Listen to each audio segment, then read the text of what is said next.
जो बच्चे आपके सुबह सुबह स्कूल चले जाते हैं कि बच्चों को खाना खिला के स्कूल भेजिए। आप बोलेंगे जी खाते नहीं है। मैं आपको इसका तरीका बता देता हूं कैसे खाएंगे वो खाना। हमारे शरीर की अपनी एक साइकिल है और वो साइकिल ये है कि कोई भी खाना खाएं तो उसके 8 घंटे के बाद ही भूख लगेगी आपको।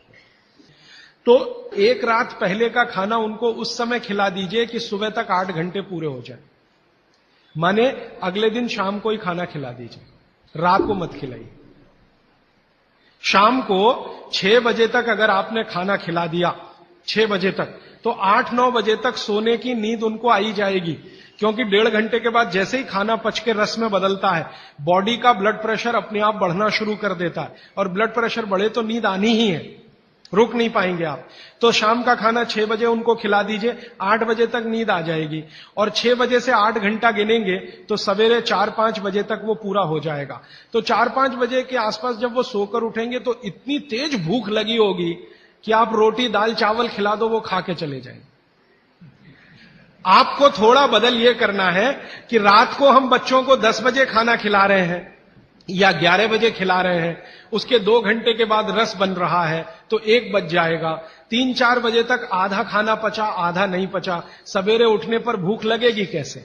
बच्चों को रात का खाना बिल्कुल बंद कर दीजिए। मैं आपको विनम्रता पूर्वक कह रहा हूं, इसको मैं कल या परसों बहुत विस्तार से समझाऊंगा, पूछ लिया आज आपने इसलिए कह रहा हूं। रात का खाना बिल्कुल बंद कर दीजिए, क्योंकि बागभट्टी जी का ये जो पहला नियम है ना, ये अभी मैंने आधा ही बताया।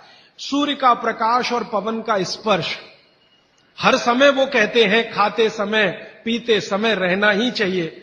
अब 6 बजे के बाद तो सूर्य प्रकाश रह नहीं सकता, और आप जानते हैं सूर्य प्रकाश का सबसे बड़ा परिणाम है विटामिन डी का निर्माण। सूर्य प्रकाश में ही विटामिन डी बनता है। तो जब तक ये सूर्य प्रकाश है तब तक खाना खाएं तो विटामिन डी मिले, और बच्चों को विटामिन डी सबसे ज्यादा चाहिए। इसलिए बच्चों को तो रात का खाना बिल्कुल बंद करिए। शाम 6 बजे खिला दीजिए, सुबह 7 बजे जब स्कूल जाएंगे खूब भूख लगी होगी, उस समय 7 बजे पराठा बना के भी खिलाइए, आलू का भी पराठा खिलाइए, गोभी का भी खिलाइए, कोई फर्क नहीं पड़ता। सुबह के भोजन पे आगे बात करूंगा। सुबह का भोजन जितना हैवी हो उतना अच्छा। गोभी का पराठा, आलू का पराठा, जितना पराठा, पूड़ी, जो पकवान सब सुबह, सब सुबह। दोपहर का खाना थोड़ा कम और रात का बिल्कुल कम, शाम का बिल्कुल कम। तो बच्चों को भरपेट खाना खिला के स्कूल भेजिए। लंच बॉक्स की जरूरत नहीं है। जब वो घर आए तो दूसरा भोजन कराइए, और शाम को 6 बजे तक तीसरा भोजन। तो मैंने कुछ बच्चों पे प्रयोग किया, शाम का भोजन बंद किया, सुबह उठते ही भूख लगती है उनको। ये तो प्रकृति का नियम है, लगे। सारे जानवर सारे पक्षी उठते ही खाना खाते हैं। आप देखो, चिड़िया है सुबह सुबह खाने पे लग जाएगी, गाय बैल भैंस बकरी सब सुबह खाने पे लग जाएगी, क्योंकि वो शाम को सूर्य के बाद खाना नहीं खाते। कोई गाय रात को खाना नहीं खाती, खिला के देख लो, जर्सी गाय को छोड़कर। जर्सी भारत की नहीं है इसलिए उसको भारत का पता भी नहीं है, वो रात को 2 बजे भी खा लेगी, लेकिन भारत की कोई भी गाय, भारतीय नस्ल की गाय 6 बजे के बाद खाना नहीं खाएगी। तो भारत की तासीर ऐसी है, इस तासीर को ध्यान में रखकर रात का खाना जल्दी करिए, सुबह भरपूर भूख लगेगी। और निवेदन इतना ही है कि खाली पेट बच्चों को कभी स्कूल मत भेजिए।